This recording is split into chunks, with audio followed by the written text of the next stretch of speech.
Hi, good morning. Welcome to Rendezvous with Alysia. Welcome to Madhouse TV.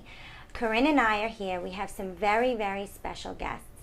Unfortunately, if you live on Long Island and you experience the torrential downpours that we had this morning, Victoria Ravulo could not make it here to Madhouse TV today, but we have her on the Skype to my right.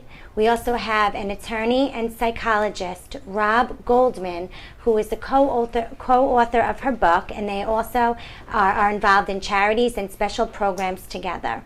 So it's going to be a great show. And then we have Meg Lanzarone with her father, Frank. They're going to be singing a duet, and we're going to talk to Meg about her acting, her cruising and sailing and acting and everything.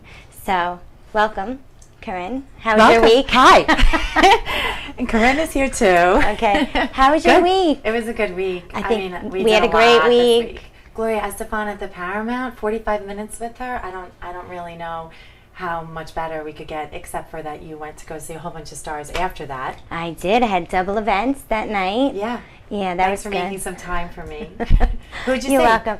Well, I spent the day with you, with Gloria Estefan, and then I left, and I went over to a grand opening of a new restaurant called Bottoms Up, and I had dinner with Dwight Gooden, Sean Landetta, and John Starks from the Knicks. Superstar, yeah, rock star. Yeah, which was really great. All right, but we have to talk about Gloria Estefan. We have to. She was awesome. I can't get over. Next week, I'll send you guys a clip so we can put that on the air. I recorded so much of her conversation with us, but I mean, beautiful and so real. And yeah, that was an excellent opportunity. And she looks exactly the same. I know. I don't think she's aged at all. Maybe a little bit, but she's still as beautiful as that, and so tiny. I know, she's so little and cute. She's so little and tiny. But what a beautiful face and a beautiful heart, right? Now, what exactly is The Next?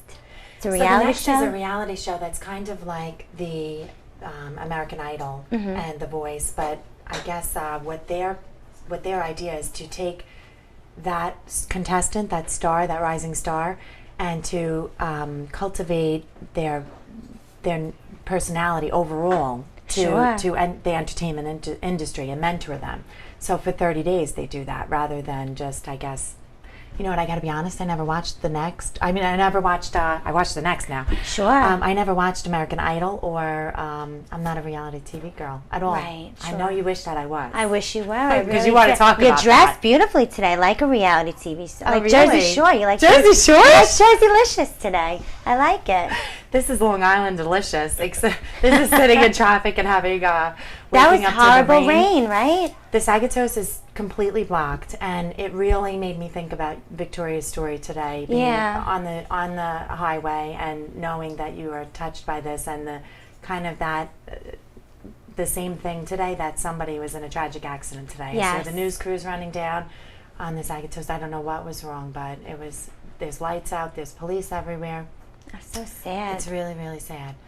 But I guess we'll get into Victoria's story in a little bit. Sure. Now, if anybody knows Victoria Ravulo, back in, I think it was 2004, somebody had thrown a frozen turkey right through her car windshield, completely broke every bone in her face. She was in a coma for 3 months. Victoria, can you tell us about that day, about that tragic incident? Well, that night I was going out. It was actually Friday night, November 12th. I was going to see my niece at the time, who was 14. She's now 22, so you see how much I've aged. I was going to see her sing in a little venue in Amityville. This older band had heard her sing and thought she was so good, they wanted her to sing with them that night in this venue. So, of course, being the proud aunt that I am, I had to go and be there. But thank God my friend Lou was with me that night. So I waited for him at my house. He finally got there. And we took Southern State to Amityville. And, of course, she sounded as beautiful as she always does.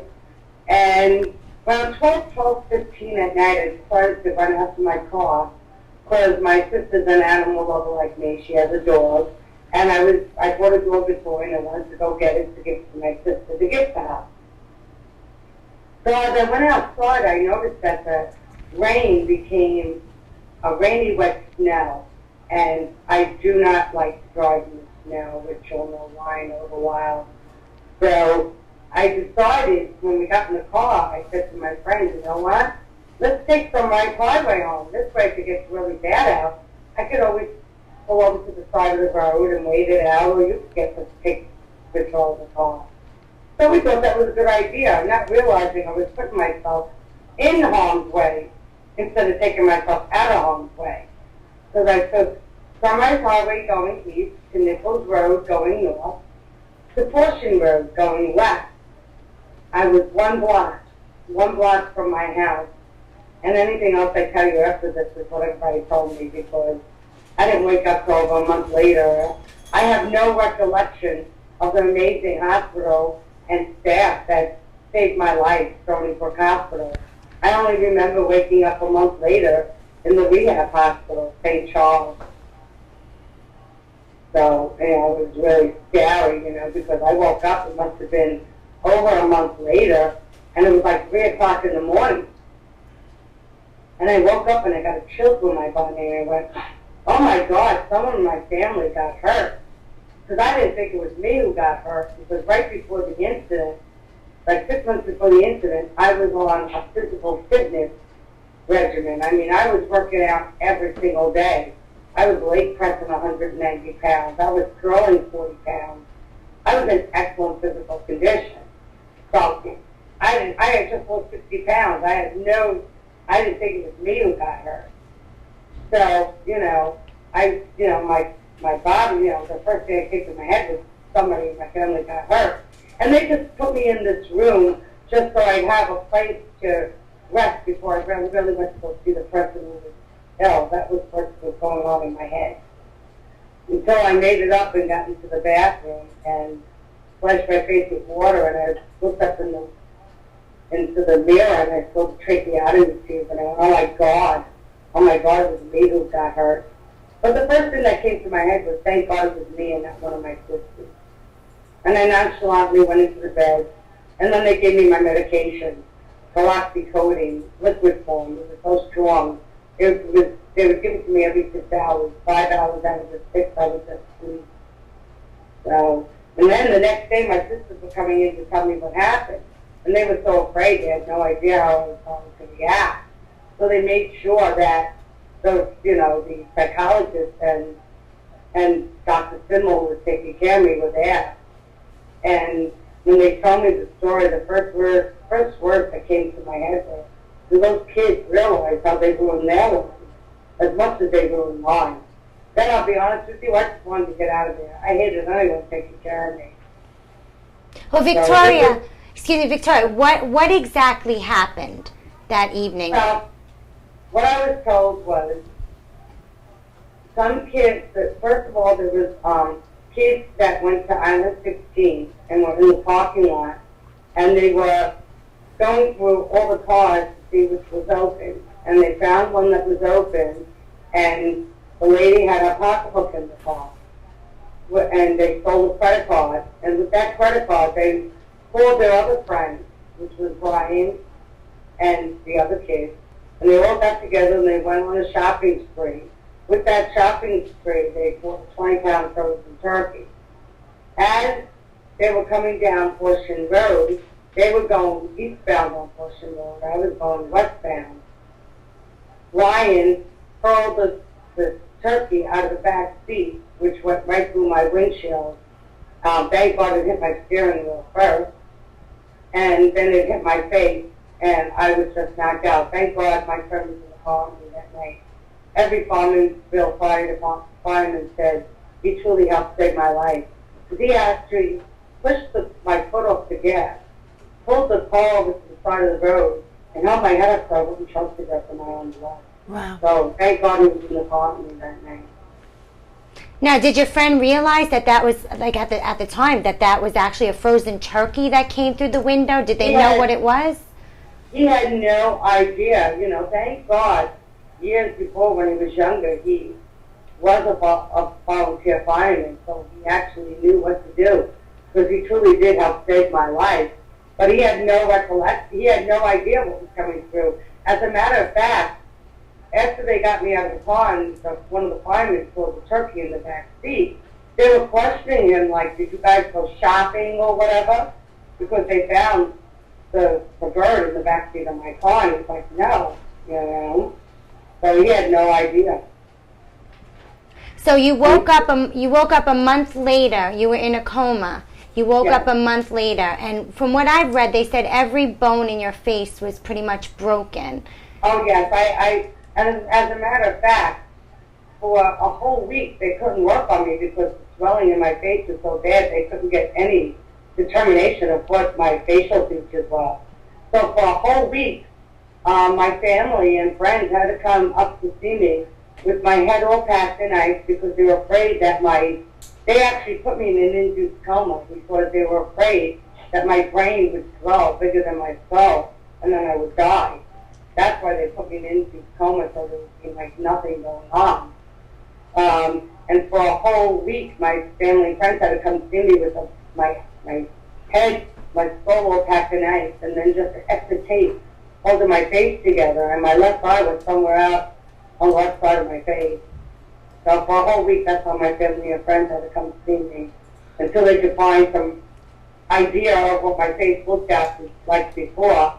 And then they did the 1 10-hour surgery, which how they fixed my face was they actually cut my upper gum open, which even to this day, my upper teeth are still kind of numb. They pulled my skin back. Then Dr. Kincaid, amazing doctor, he actually put his 2 fingers through my nostril, went under my palate, and he pushed forward. As he did that, all the bones went back to where they had to go.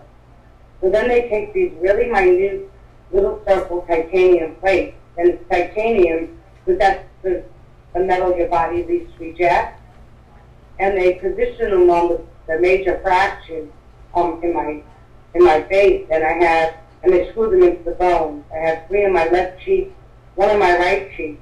Then as they were trying to put my left eye back in the eye socket, it kept falling down because the eye socket was so badly shattered that I had a screening holding my left eye in place. But it's amazing because they thought I would need multiple surgeries. It was 1 10-hour surgery. And I've been fine ever since then. Matter of fact, they didn't even think I'd have the same eyesight, but I had the same exact eyesight from before the incident, after the incident. So and this was definitely not the outcome that any doctor ever dreamed. So I thank God every day because they were telling my sisters if I was lucky, I would need at least 6 days a week of therapy. That's my cat, sorry. 6 days a week of therapy, at least for a year and a half. And then I would have to have people come into my house to help take care of me. Wow. So, and I just threw them all away because I only needed 1 day a week of therapy for 1 month. And I was back in my house taking care of myself after 5.5 months. So I amazed everyone. I think it's very hard, Victoria, to even look at you and understand or comprehend that you had this happen to you. Yeah. After looking at you, they did an amazing job, and you look beautiful. It's hard to. They obviously did a great job. And what kind of ailments do you have now after all this? You said that you still feel numbness in your teeth. Well, you know what? I just thank God every day that I'm alive, and I thank God that I can take care of myself and do everything for myself and go back to work. I went back to work 8 months after the incident. I mean, I do feel my face every day, believe me. I know I have a face. It always aches. It's like a dull ache around the both cheeks and around my nose. But I got my life. What better gift is there? Right. You know, I'll take it. Now let's talk. When you finally were awake and the comprehension set in that Brian had thrown a frozen turkey, it crashed through your windshield, you ended up in an induced coma, every bone in your face was broken, and you forgave this boy and the teenagers. But when you first comprehended the entire incident, was there any anger in you? Were you angry? Were you pissed off? Did you want revenge? Well, you know, I'll be honest with you. My whole life, I've always lived my life as I treat people the way I want to be treated.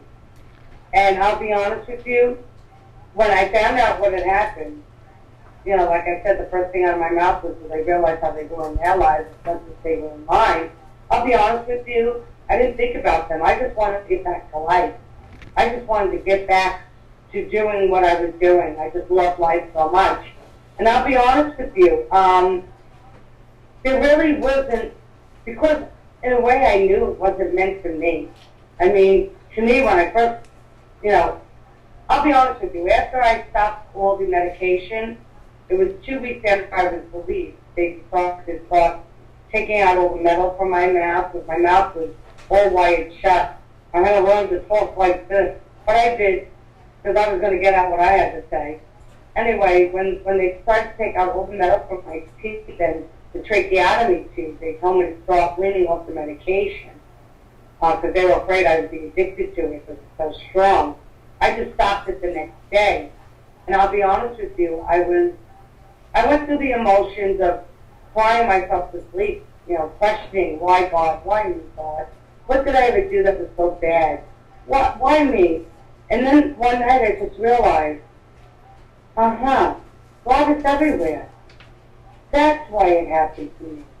Because he knew I was going to go that way. He knew I was in such great physical condition. He knew I was going to be able to live through that. That's why it happened to me. Because I was able to save somebody else's life. Right. And that was what went on in my head to get through all my rehab. And now I do know I did save somebody else's life. I saved Ryan. But when I sat with the DA, I wanted to know about this case. I didn't just come up with, I want this done, and, this is what I want. I actually looked into everything. I wanted to know what type of kid he was. Was he always a bad kid? Was he always a bully? Was he always doing bad things? And I looked into it, and I found out that he was a victim himself through his whole life. He had albinism. He was never able to play sports. He didn't have hand-eye coordination. He was going through some hard times himself. His father left his mother for a younger woman. And the first thing out of my mouth with DA was, then why the hell did he throw it at her? I didn't take his dad. And then, I found out his mom turned to alcohol. And the only thing that was going through my head was, what could this kid possibly have so built up inside him? They had to throw something. Because to me, the idea of throwing something is to release, to let go. I just couldn't see how locking him up for 25 years is going to do any good. Well, Victoria, we have to cut to a commercial break, and when we come back, stay right where you are. Corinne and I are actually going to, ask Rob some questions, and then we'll finish talking about the trial and then all the great miracles that happened from that horrible incident. No problem. Okay, thanks. We'll be right back. Thanks. What is Grand Prix Motorsports? It's a full-service motorsport performance and service shop. It's West Coast custom style, East Coast pricing, old-school customer service, custom-built bikes, all-out performance upgrades, and free towing too. Grand Prix Motorsports is automobile, motorcycle, jet ski, and ATV, performance, service, and repair. It's online at GrandPrixMS.com. Grand Prix Motorsports, Long Island Avenue, Deer Park.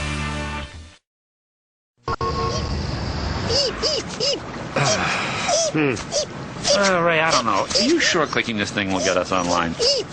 Well, try dragging it. Faster. You're just a mouse click away from a better way to rent movies. Blockbuster Total Access. Movies through the mail plus movies through the store. One low price. Here's the problem. We forgot to plug it in. Oh! Don't even think about it! Get a free trial at your Blockbuster store or Blockbuster.com.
Having problems practicing at home?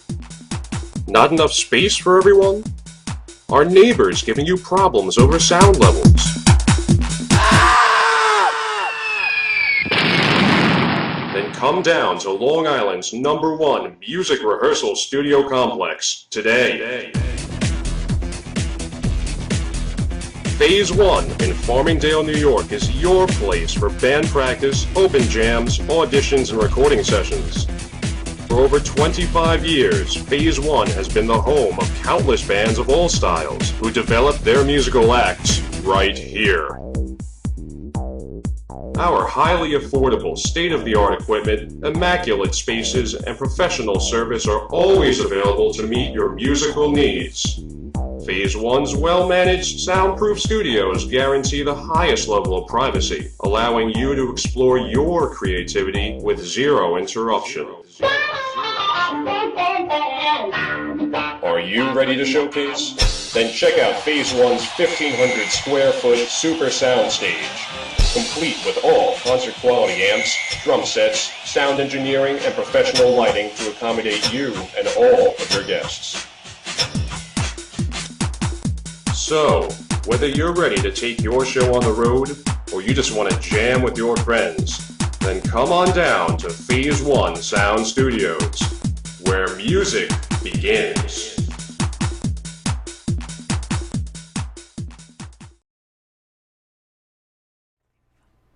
Hi, welcome back to Rendezvous with Alysia. Welcome to Madhouse TV. Corinne and I are sitting with Rob Goldman, an attorney and a psychologist who has worked with Victoria Rivullo, who we have on the Skype right now. November of 2004, Victoria was the victim of a turkey toss. A frozen turkey was tossed through her car windshield as she was driving. She was only 1 block from her home. And from that minute, her entire life changed. So, Rob, how did you get to meet Victoria? Well, it was really a blessing because I was working as a supervising psychologist for the Suffolk County Probation Department. Okay. And the story was in the papers, and everyone was taken by it, throughout the nation. So I was just one of the onlookers, seeing what was going on. And at the time, my mom was dying of ovarian cancer. Wow. And I had family who's been in the medical community. My dad is an OBGYN.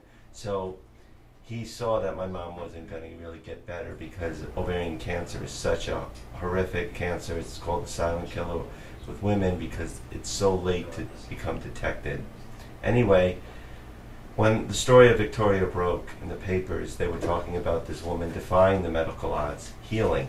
And I was like, secretly I wanted to introduce my mom to Victoria because maybe my mom could share that secret, Victoria could share that secret pill with my mother. Right. I thought maybe, there's some hope here. And because I didn't want to be negative. I didn't want to get caught up in the negativity that the medical community, was indicated here. Yeah. So I figured there's got to be a way I can meet Victoria. I'm going to make it happen. I really want to do it. Right. And the story of Victoria broke in the courtroom. What had happened on that day was really a miracle. I mean, I'm a criminal defense attorney by nature. I started off doing that. Now I call myself a reformed attorney, because not that lawyers are bad, but I think we've forgotten how to deal with conflict. That we, as lawyers, take it away from the power of the people, and that the people themselves need to learn to talk and have a dialogue. So when I had heard of what happened in that courtroom, rarely happened as a criminal defense attorney, and that is Ryan walked over to Victoria and stopped after pleading guilty and accepting the 6-month jail and 5 years probation. Rather than looking at the 40 years or 25 years, Vicky was able to convince the DA to go with 6 months in jail, 5 years probation. And after the plea, he stopped and walked right in front of her, and the DA, the court officers, all of them were ready to sort of pounce because they were really concerned. I wasn't in that courtroom, but this is the way it was reported, and this is what Vicky later told to me. And when he stopped, he was just crying to her profusely. Right. And she challenged him. She hugged him, embraced him, and said, just do something good with your life. You know, and Vic, and he apologized, and Vicky said, it's okay, it's okay. Right. And to me, I was, you know, look, we're all flawed. You know, we all hold grudges in life, myself included. And when I heard that someone like this could do that, I'm like, I'm going to make that happen. How do I find a way for Ryan to do something good with his life? Right. How do I do it? Well, I had just the idea. And this is the way I could introduce Vicky to my mom. I wanted Ryan to participate in a program that I had created called TASTE, which stands for Thinking Errors, Anger Management, Social Skills, and Talking Empathy. And I wanted him to come and speak to the kids about what he did, what his thought process was. What age kids? Juvenile delinquents, so it's ages, typically, legally it could be 7 to 15. Okay, But this was a typically- program you already had in place. I had already had that in you had place that I established. actually got in my graduate studies, that I had, when I went back to school after being a criminal defense attorney, I went back and I did research on delinquency, and this is the program I had created. So it was a perfect story to make the bookends to this program. That's a sign. Right? Yeah, definitely. I mean, that was like, must have been killing you. Yeah. You had to put this together. So I had to, you know, because in the legal system, there's no opportunity to repair the harm that you caused. There's, you know, you put someone in jail. You're they right. Never see What the does it teach? Right. And they never see the personal consequences Yes, that their actions had upon the victim. Yeah, exactly. It sort of shields them from the true consequences. I'll represent a client in the courtroom. They'll get a great deal. They'll walk out, and the first thing they'll say to me is, what just happened in there? Yeah. So from a psychological point of view, how are they going to learn about the mistake they made if we're just shielding them from the consequences? They don't. Just to segue for a second, I did have an experience of road rage that somebody came and punched my window because he was upset on the road.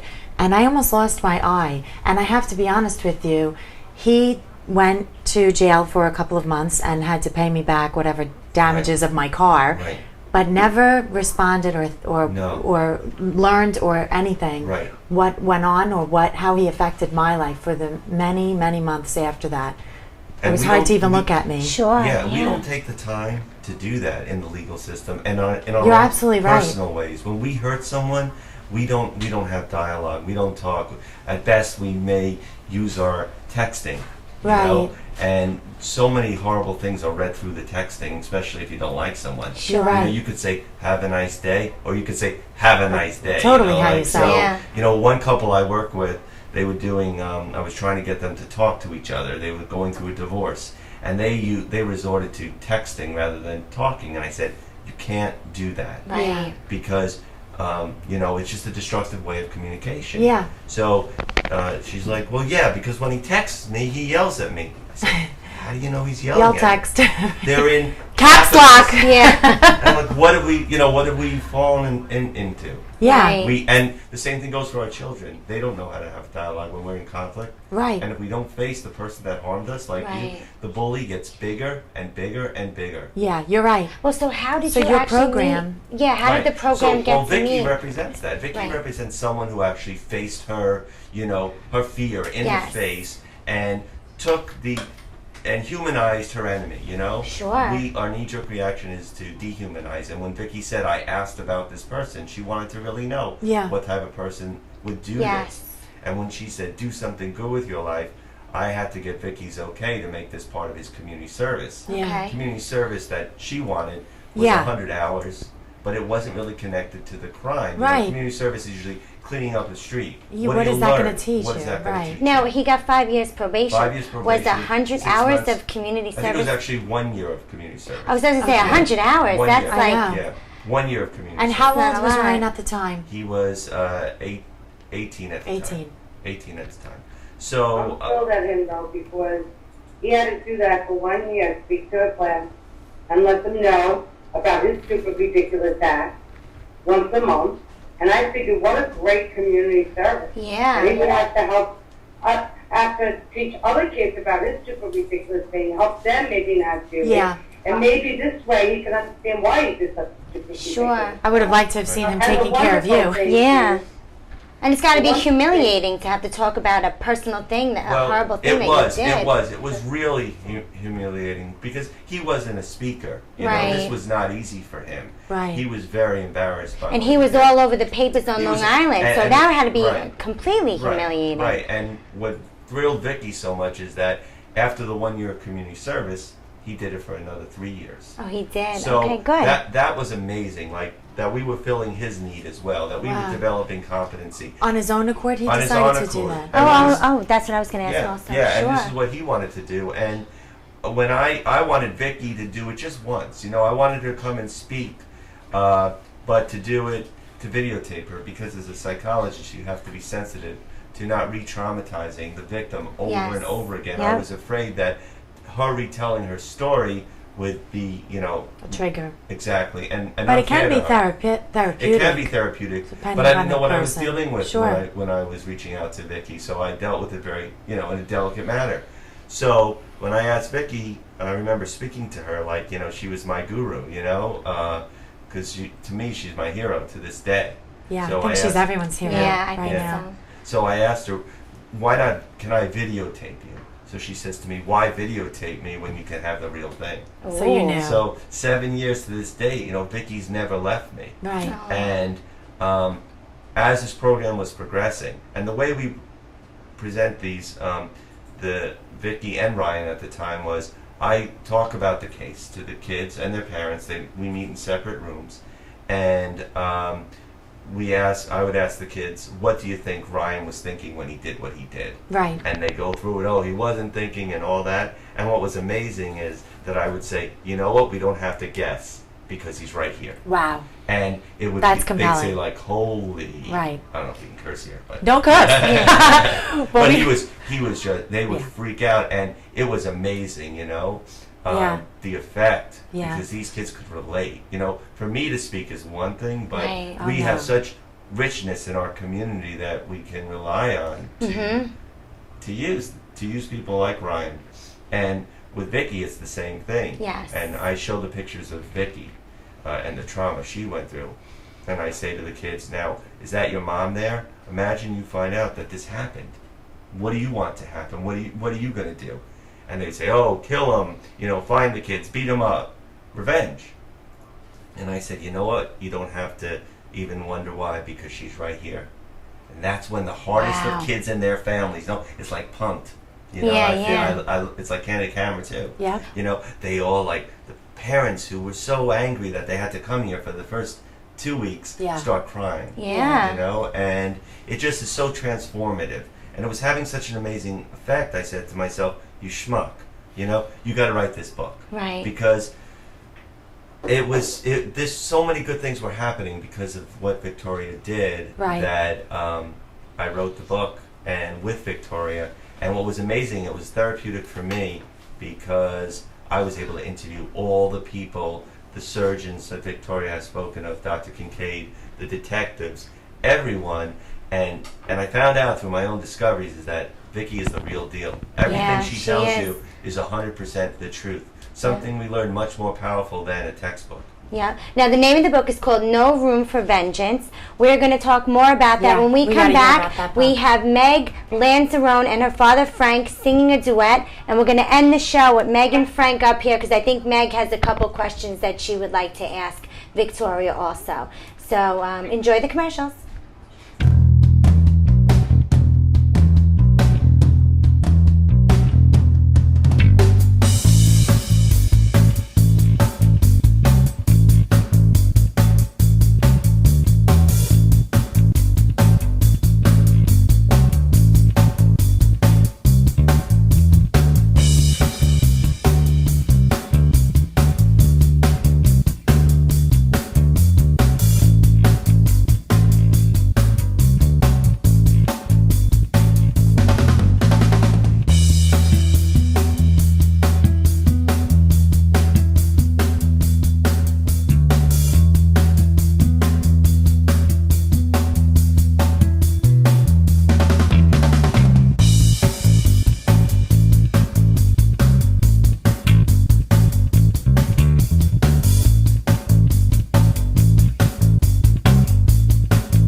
Come forward. Hang on. Are those trainers? Every time. I'm sorry, I don't make the rules. Come in, mate. I thought they were quite smart. The rest of you are all right. It's all right, man. Go in there without me. But wait, it's all right. But we're not having that, are we? Correct. We're not leaving it. Actually, mate, I think we're probably going to try somewhere else instead. Cheers, boys. That's rubbish anyway.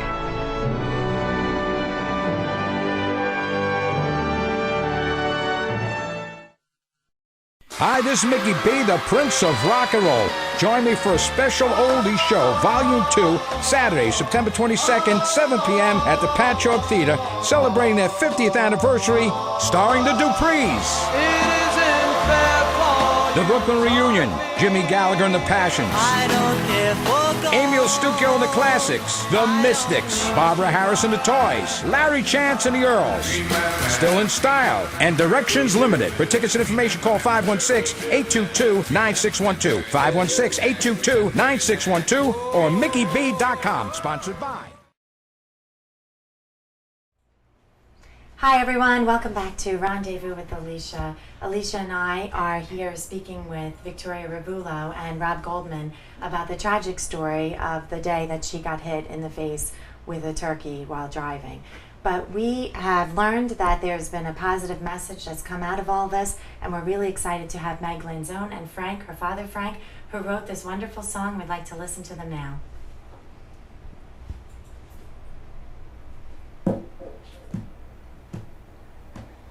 Warm summer breeze had come to an end. Another drastic change had faced me then. It sure wasn't easy right from the start. We really had been falling apart. One good thing that was always clear, that when change occurred, we could still be near. So when I called to be with you, you'd say not this week, I got things to do. So after a while I decided not to call, just to see how far you would let things fall. Our love fell into the past. You didn't want to give it a chance to last. No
beautiful voice. I mean, I'm really amazed, and I think the message right there about being Exactly, unfair, no fair. Yeah. What a similarity we have going on in the synergy of the stories.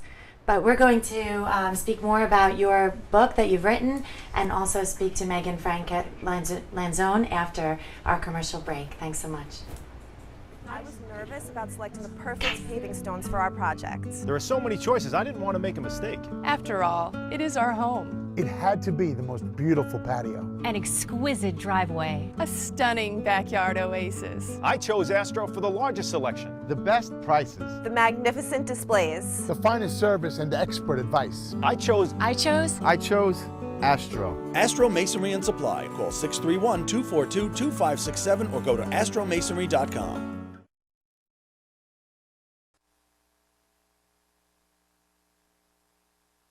Suffolk County Gold Refinery for the highest paid prices for your gold, diamonds, and jewelry with cash on the spot. Visit their showroom for unbelievable prices on fine jewelry and engagement rings. 71 Millbar Boulevard, Farmingdale. 631-777-CASH. Suffolk County Gold Refinery for the highest paid prices for your gold, diamonds, and jewelry with cash on the spot. Visit their showroom for unbelievable prices on fine jewelry and engagement rings. 71 Millbar Boulevard, Farmingdale. 631-777-CASH for the highest paid prices for your gold, diamonds, and jewelry with cash on the spot. Suffolk County Gold Refinery. 631-777-CASH.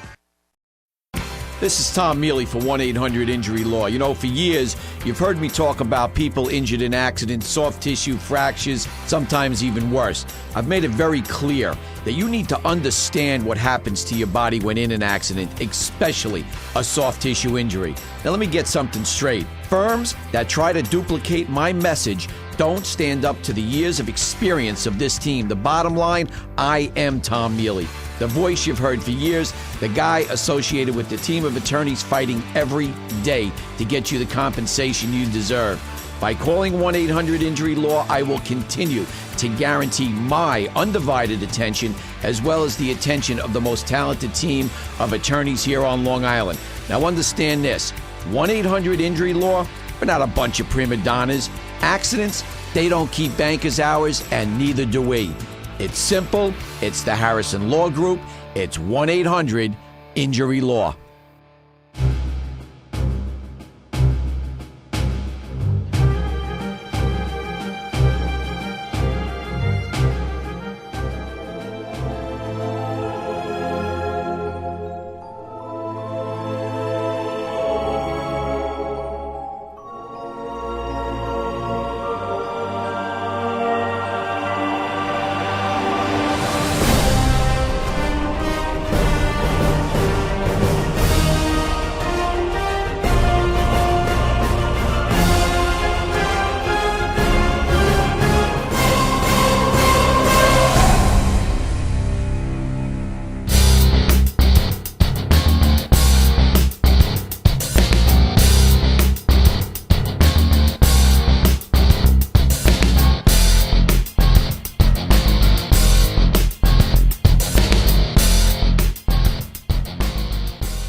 Hi, welcome back to Madhouse TV. That was such a great song by Meg Lanzarone and her father Frank. Frank actually wrote that song, and ironically, the name of the song was No Fair, which kind of fits the theme for today with everything that happened to Victoria.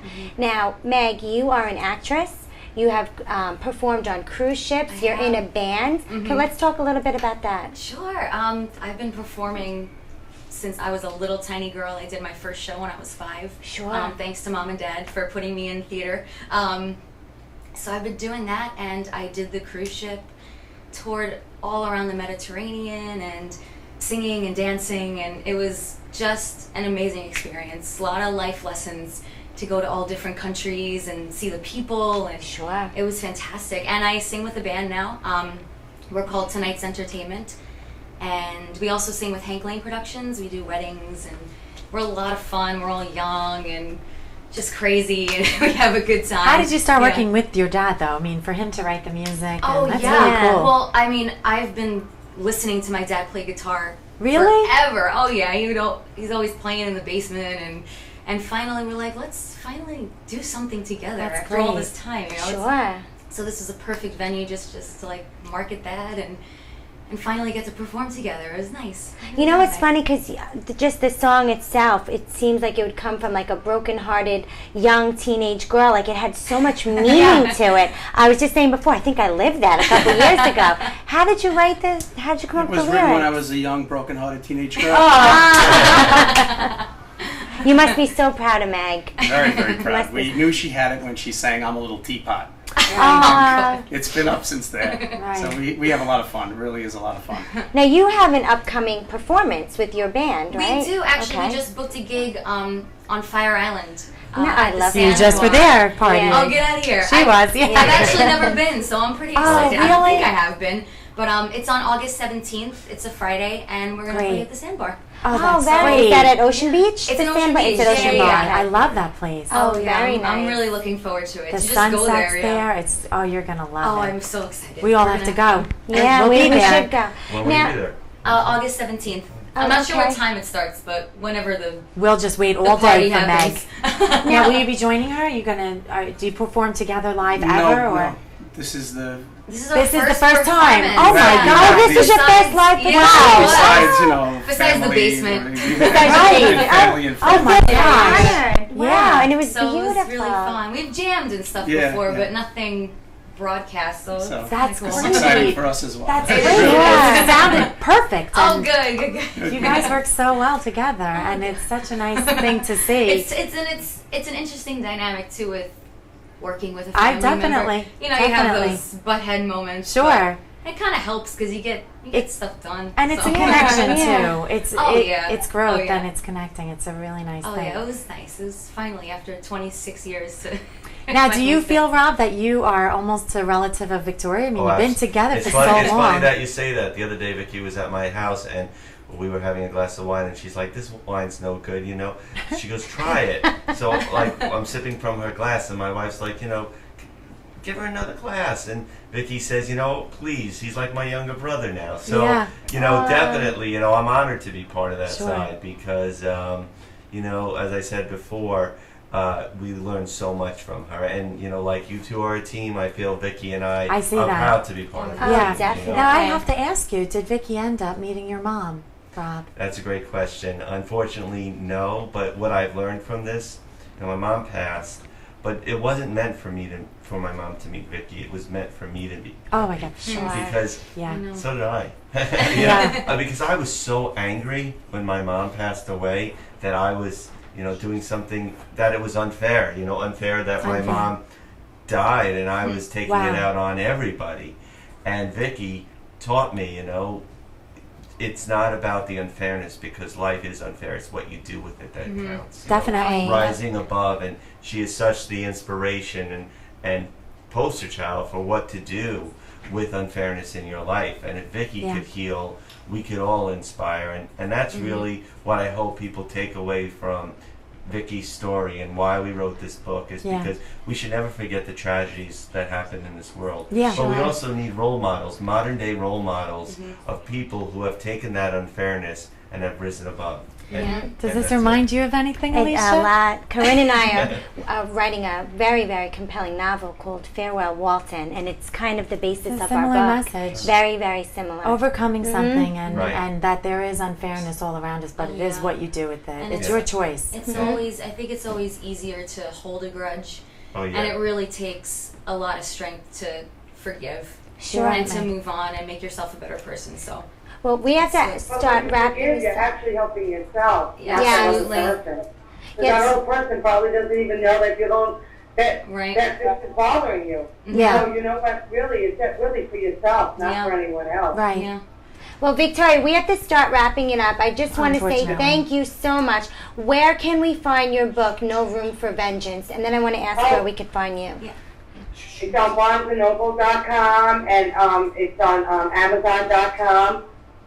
And we have a website. I have a website. We have one, No Room for Vengeance. I have my own, Victoria Ruffalo. We have one the same name as the book. Okay. And there's also Restorative Solutions. Is that it, Rob? Leave the last S off for savings. So it's restorativesolution.com, and also we're in over every Barnes and Noble store on Long Island. Wow. So you can get us there. We were at Perfect. the Huntington Book Review. So we're out there, and we also We don't do weddings and bar mitzvahs, but we do speak anywhere, anytime, any place. And what a powerful message. So schools can call you, charities Schools can call you. and the best way to get us is at NoRoomForVengeance.com. Okay, Meg, how do we get in touch with you?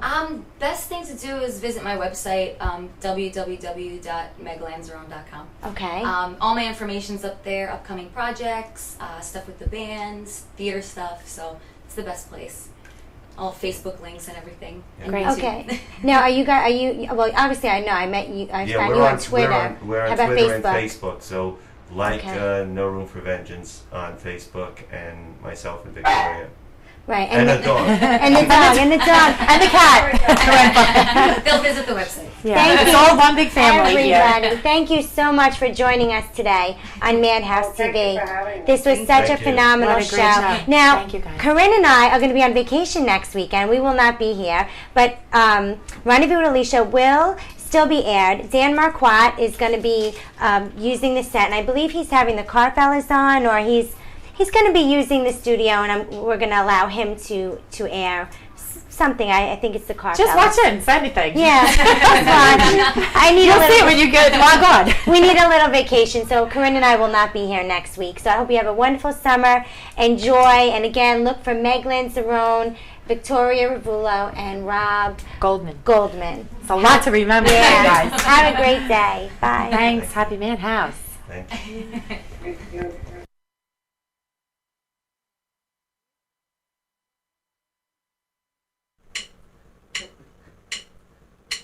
Warm summer breeze had come to an end.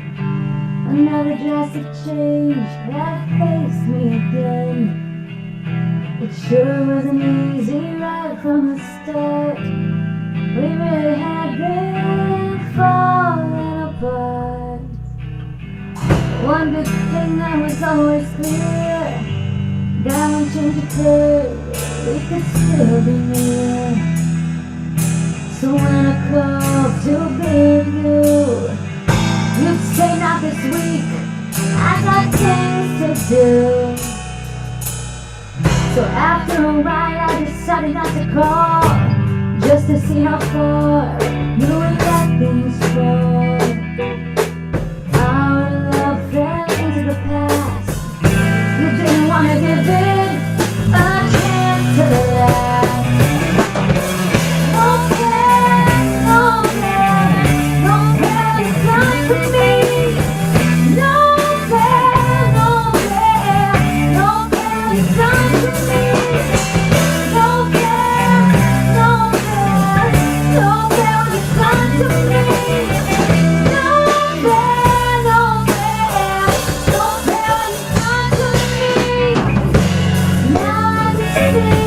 What's happening around me?